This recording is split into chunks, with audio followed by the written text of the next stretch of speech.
Alhamdulillah wassalatu wassalamu ala rasulillah sayyidina wa habibina wa syafi'ina wa qurrati a'yunina wa maulana Muhammadin ibni sayyidina abdillah wa ala alihi wa sahbihi wa man wala wa la hawla wa la quwwata illa billah. Allahumma salli wa sallim wa barik ala sayyidina wa maulana Muhammadin al-fatih lima ughliq wal khatim lima sabaq wan nasiril haqqa bil haqqi wal hadi ila siratikal mustaqim sallallahu alaihi wa ala alihi wa sahbihi haqqa qadrihi wa miqdarihi al-azim. Asyhadu an la ilaha illallah wahdahu la syarika lah wa asyhadu anna sayyidana Muhammadan abduhu wa rasuluhu la nabiyya ba'dah.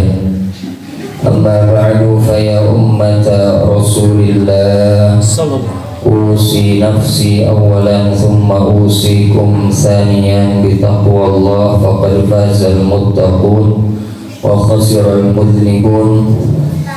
Faqad qala Allah Ta'ala fil Qur'anil 'azim a'udzu billahi minasy syaithanir rajim. Ya ayyuhalladzina amanu taqullaha Ya ayyuhalladzina amanu taqullaha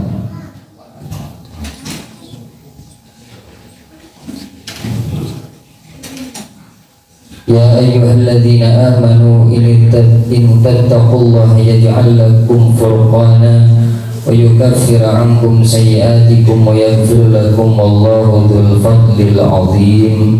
Al-ayah sadaqallahul 'aliyyul 'azim. Alhamdulillahirabbil alamin. Seluruh jamaah yang sama-sama hadir di dalam kewajiban kita menjalankan perintah Allah Subhanahu wa ta'ala. Alhamdulillahirabbil alamin, meskipun al-faqir belum termasuk daripada orang-orang yang ahli taqwa, akan tetapi di sini al-faqir ditugaskan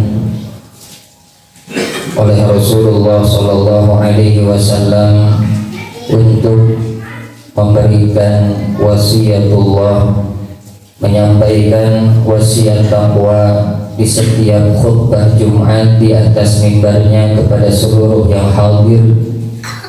Oleh karenanya al-faqir mengajak terkhusus kepada diri al-faqir sendiri, umumnya kepada semua yang hadir yang mendengarkan khutbah ini. Marilah mulai saat ini, detik ini, hari ini, tanggal dan tahun ini, kita sama-sama memperbaiki, kita sama-sama merenovasi kualitas takwa kita kepada Allah Ta'ala, yakni turutnya kita, tunduknya kita, tumutnya kita kepada apa yang diinginkan Allah, bukan kepada apa yang diinginkan oleh nafsu, yang diinginkan oleh syaitan, dan yang diinginkan oleh dunia. Dan kita betul-betul berusaha dengan semaksimal mungkin menjauhi apa-apa yang tidak diinginkan Allah, yang tidak disenangi Allah, yakni dari keharamannya, begitupun dari kemakruhannya di setiap kehidupan kita sehari-hari, dan berusaha menjauhi apa-apa yang diinginkan oleh nafsu syahwat, oleh ajakan syaitanir rajim. Para hadirin ahli jamaah Masjid Baitul Ma'mur Al-Barakah, mungkin di setiap Jumat, setiap kita hadir di dalam satu minggu sekali, semua yang hadir pasti tidak lepas dari mendengarkan wasiat dari seorang khatib, ittaqullah, ittaqullah, ittaqullah. Marilah kita bertakwa kepada Allah, marilah kita bertakwa kepada Allah. Itu setiap minggu kita dengar, namun wallahu a'lam apakah ajakan tersebut betul-betul meresap kepada hati kita sehingga mewujudkan sebuah amaliyah di dalam ketakwaan, ataupun setelah mendengar wasiat takwa dari seorang khatib kita hanya mendengar begitu saja, masuk telinga kanan dan keluar telinga kiri. Wallahu a'lam. Yang bisa mengetahui cerminan tersebut adalah diri kita sendiri.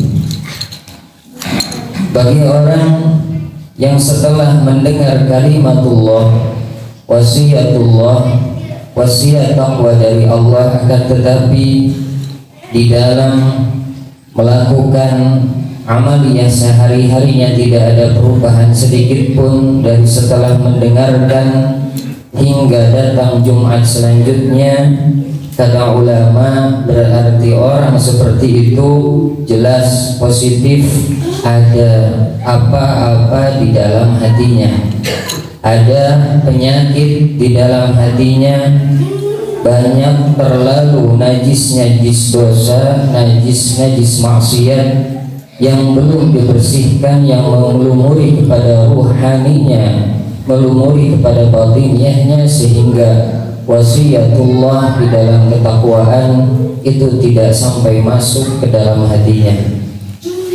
Ini tiada lain kotornya hati, penyakit hati yang bisa menghalangi kepada air daripada wasiatullah yang masuk ke dalam hatinya adalah penyebabnya dosa-dosa maksiat yang belum ditaubati.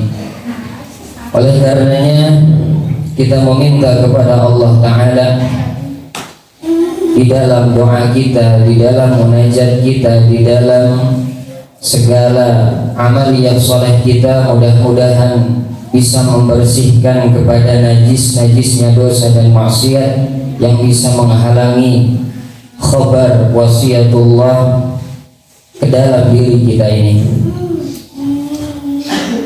Penyebab daripada banyaknya dosa, banyaknya maksiat, juga penyebab lain yang menyebabkan wasiatullah tidak meresap kepada hati kita adalah terlalu kita terlena kepada hiasan-hiasan dunia dan terlalu banyaknya kebodohan yang tidak kita hilangkan daripada hati ini, sehingga dari bodohnya kita dan banyaknya dosa yang kita timbun di dalam ruhani kita, itu bisa menyebabkan kurangnya keyakinan kita kepada janji-janji Allah Ta'ala, dan malah betul-betul yakin kepada janji-janjinya makhluk. Ketika makhluk janjikan, dia senang. Ketika Allah janjikan, dia anggap biasa-biasa saja. Padahal Allah Subhanahu wa Ta'ala di dalam Al-Qur'anul Karim sudah betul-betul menjanjikan kepada seluruh umat baginda Rasulullah sallallahu alaihi wa alihi wasallam, bagi siapapun orang yang mau memaksakan diri untuk turut kepada Allah, tunduk kepada Allah Ta'ala, menjanjikan berbagai macam diskon dengan gratis dari Allah untuk diberikan kepada orang yang betul-betul ingin menjalankan ketakwaan kepada Allah. Takwa di sini sebagaimana yang Al-Fakir jelaskan adalah betul-betul mengikuti apa yang diinginkan Allah, apa yang diinginkan oleh Rasulullah Sallallahu Alaihi Wasallam, sebagaimana yang kita selalu dengar daripada guru-guru kita, daripada ulama-ulama yang ilmunya bersanad bersambung kepada baginda Rasulullah Sallallahu Alaihi Wasallam. Di antara janji-janji Allah bagi siapapun yang ingin turut kepada Allah, nurut ke Allah, tunduk kepada Allah, di antaranya adalah al-ma'iyyatul ilahiyah. Orang tersebut dijanjikan oleh Allah akan mendapatkan kebersamaan, yakni al-hifdhiyah, penjagaan dari Allah Subhanahu wa taala secara langsung, meskipun dengan berbagai wasilah yang Allah taala berikan penjagaan itu kepada hamba yang ingin bertakwa kepada Allah. Allah Subhanahu wa taala betul-betul menjanjikan, wattaqullah wa'lamu annallaha ma'al muttaqin. Turutlah kalian kepadaku, kata Allah. Nurutlah kalian kepada apa yang aku inginkan di dalam kehidupan sehari-harimu. Maka ketahuilah oleh kalian, jikalau kalian tidak percaya, annallaha ma'al muttaqin, sesungguhnya kebersamaan di dalam penjagaan Allah itu akan ada pada orang-orang yang bertakwa, yang betul-betul menghambakan dirinya kepada Allah Ta'ala. Janji yang kedua yang Allah janjikan di dalam Al-Quran, yang kata ulama, siapapun orang yang mengingkari, jangankan satu ayat, satu huruf pun diingkari, maka faqad kafar. Orang yang mengingkari satu huruf pun di dalam Al-Quran dihukumi kafir secara mu'tamad. Maka kita betul-betul harus betul-betul meningkatkan keyakinan kita kepada Allah atas janji-janji Allah yang disebutkan di dalam Al-Quranul Karim. Janji kedua yang Allah Ta'ala akan berikan bagi siapapun orang yang mau turut kepada Allah Ta'ala di dalam kehidupan sehari-harinya adalah al-ilmul ladunni. Orang tersebut akan Allah Ta'ala janjikan diberi ilmu ladunni. Ma huwa ilmu ladunni? Apa itu ilmu ladunni? Kata ulama, ilmu ladunni adalah fahmu syai' bi ghairi syai'. Dia bisa paham kepada sebuah perkara tanpa melalui wasilah seorang guru. Allah Ta'ala berikan kefahaman secara langsung kepada hatinya. Meskipun memang awal mulanya orang akan mendapatkan laduni dengan wasilah seorang guru, akan tetapi kefahaman yang akan dia dapatkan akan melebihi daripada apa yang dia pelajari. Yang ketiga daripada janji Allah yang akan diberikan kepada orang-orang yang mau turut kepada Allah Ta'ala adalah al-furqan indal ishtibah wa wuqu'ul ishkal wal kafarah bisayyi'at wal maghfiratul dzunub.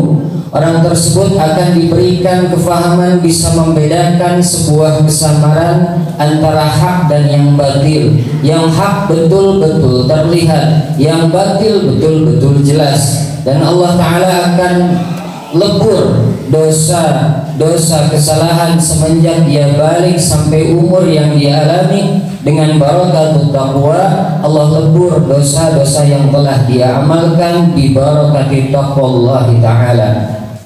Janji yang selanjutnya yang Allah Ta'ala akan berikan bagi orang yang mau turut kepada Allah, dia rela tidak turut kepada hawa nafsu, hawa syaitan, hawa iblis, dan kepada hiasan-hiasan dunia, adalah an-najah minan nar. Allah Ta'ala akan selamatkan dia dari sebuah tempat yang tidak diinginkan oleh seluruh makhluk yang ada di alam dunia, yaitu panasnya siksa api neraka. Selanjutnya janji daripada Allah Ta'ala bagi orang-orang yang mau bertakwa, turut tunduk tunduk kepada Allah, adalah Allah janjikan akan mendapatkan al-makhraj minasyada'id dunya wal ukhrawiyah. Dia akan dikeluarkan oleh Allah, diberikan solusi dari berbagai masalah yang sangat sulit, baik itu masalah dunia dan masalah akhirat, baik itu masalah di alam kubur, baik itu masalah di alam barzakh, baik itu masalah di alam mahsyar nanti, baik itu masalah di jembatan Shiratal Mustaqim. Maka siapapun yang ingin keluar daripada kesulitan, kebingungan, kegalauan yang terjadi di alam dunia, baik masalah pekerjaan, masalah dengan saudara, siapapun itu, masalah harta dan apapun itu, maka hendaknya masuk kepada jalan takwa Allah.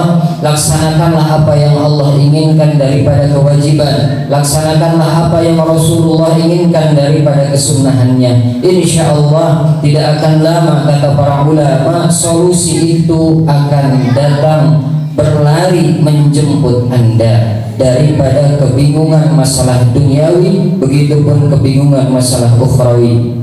Bahkan Di dalam keadaan yang serba sulit seperti ini, Allah janjikan kepada orang yang mau turut kepada Allah Ta'ala, ar-rizqu min haitsu la yahtasib. Allah akan berikan janji rizki apa yang kau mau, kebutuhan apa yang kau inginkan, Allah akan berikan bagi orang yang mau turut kepada undang-undang Allah. Ar-rizqu min haitsu la yahtasib, rizki yang tidak disangka-sangka sebelumnya. Guru saya mengatakan rizki secara zahir seperti gaji itu masuk kepada sangkaan. Rizki keuntungan di dalam dagang sehari-hari yang sudah bisa terbaca itu masuk kepada sangkaan. Akan tetapi Allah berikan rizki yang tidak kau pernah sangka sama sekali.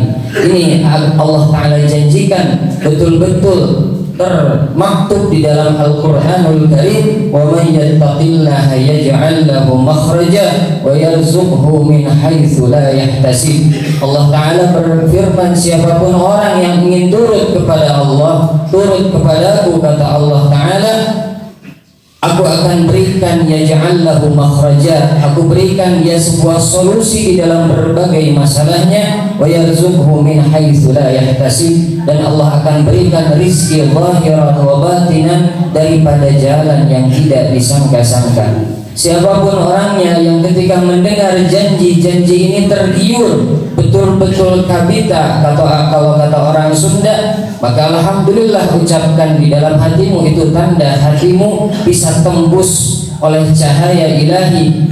Tidak ada sesuatu yang bisa menghalangi daripada najis dosa dan maksiat. Akan tetapi siapapun orang yang ketika mendengar janji Allah ini yang sudah dinas di dalam Al-Quran, tidak bergetar hatinya, tidak ada kerinduan dan keinginan untuk mendapatkannya, Istighfirullah Ta'ala, banyak-banyaklah engkau beristighfar kepada Allah, banyak-banyaklah engkau bersalawat ala Nabi Muhammad SAW.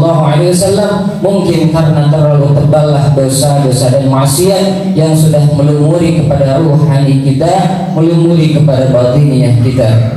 Makanya ulama mengatakan, man yantaqillaha fadzaka alladhi siqa ilaihi al-majrur rabih. Siapa orang yang memilih jalan menghambakan diri kepada Allah, turut tunduk kepada Allah, merelakan supaya tidak turut kepada hawa nafsu, tidak menghambakan dirinya kepada nafsu, tidak menghambakan dirinya kepada syaitan, tidak mau menjadi abdun nafsi, abdu syaitan, abdu iblis, abdu dunia. Dia betul-betul ingin mendapatkan titel abdullah yang menghambakan zahiran wa batinan kepada perintah-perintah Allah Ta'ala.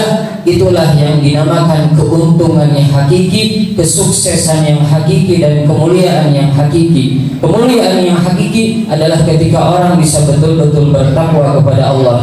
Kesuksesan yang hakiki adalah betul-betul dia bisa menjadi hamba Allah yang sesempurna mungkin, bukan sebuah harta dan jabatan dan kemuliaan dari sesama makhluk. Barakallahu li wa lakum wa nafa'ani wa iyyakum bima fihi min al-ayati wa dzikril hakim, wa taqabbala minni wa minkum tilawatahu innahu huwal ghafurur rahim.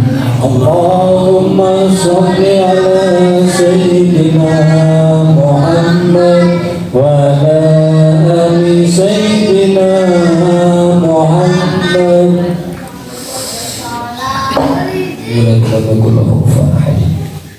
Alhamdulillahilladzi manna 'alaina al-minan wa athbata fi qulubina al-islam wal iman. أشهد أن لا إله إلا الله وحده لا شريك له شهادة تدخل بها الجنان وأشهد أن سيدنا محمدا عبده ورسوله الهادي إلى حصول الرحمة والرضوان ثم أصلي وأسلم على سيدنا وإمامنا وشفيعنا وقدوتنا ومولانا محمد وعلى آله وصحبه صلاة وسلاما عدد ما نزل من سماء الرحمن. أما بعد فيا أمة رسول الله أوصي نفسي أولا ثم أوصيكم ثانيا بتقوى الله فقد فاز المتقون. وقال تعالى في القرآن الكريم وهو أصدق القائلين أعوذ بالله من الشيطان الرجيم ومن يتق الله يجعل له مخرجا ويرزقه من حيث لا يحتسب وقال رسول الله صلى الله عليه وسلم اتق الله ولو بشق تمرة واعلموا أن الله تعالى أمركم بأمر بدأ فيه بنفسه وثنى بملائكته المسبحة بقدسه وثلث بكم أيها المؤمنون من بين برية جنه وإنسه وقال تعالى مخبرا وآمرا ولم يزل قائلا عليما إن الله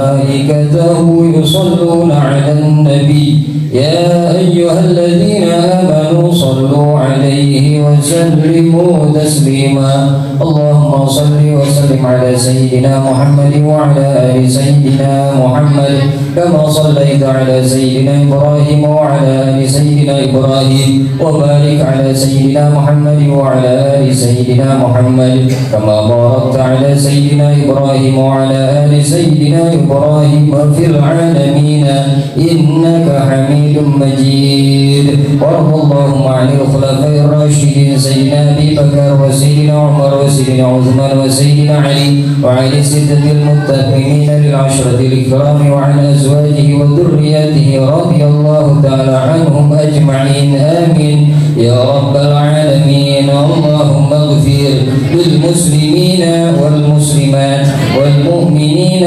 والمؤمنات الأحياء منهم والأموات وغافر الذنوب والخطيئات وقاضي الحاجات يا رب العالمين ربنا ربنا ربنا ربنا ربنا ارحمنا وارحم أمة سيدنا محمد رحمة عامة اللهم اغفر لنا واغفر لأمة سيدنا محمد اللهم أصلح من كان في صلاحه صلاح الإسلام والمسلمين وأهلك من كان في هلاكه صلاح الإسلام والمسلمين وأهلك الكفرة والمشركين أعداء الدين يا أرحم الراحمين اللهم اغفر لنا ولوالدينا ولمشايخنا وارحمهم كما ربونا صغارا اللهم ربنا آتنا في الدنيا حسنة وفي الآخرة حسنة وقنا عذاب النار والحمد لله رب العالمين عباد الله إن الله يأمر بالعدل والإحسان